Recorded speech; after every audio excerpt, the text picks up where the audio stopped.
りをしながら石を運びます。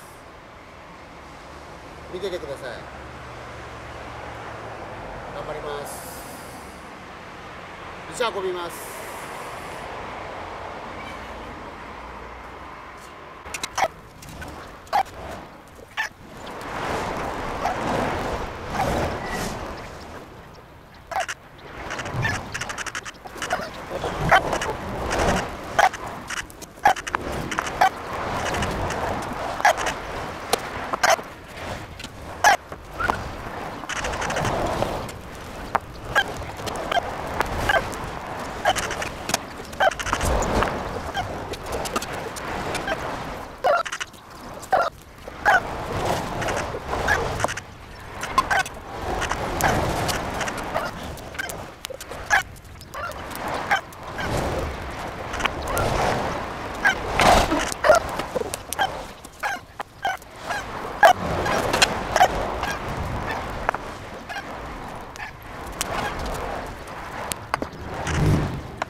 はい、終わりました。ここに敷いていた石を全部ひっぺがしてここに盛りました。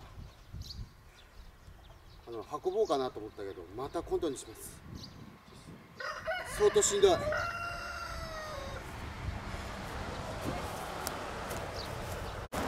逆から見るとこんな感じですね。疲れた。さあ疲れた。運べないわ。また次の日だこれ。おっさんだからね。もうほんとおっさんだからね。次の機会です。疲れた。ありがとうございました。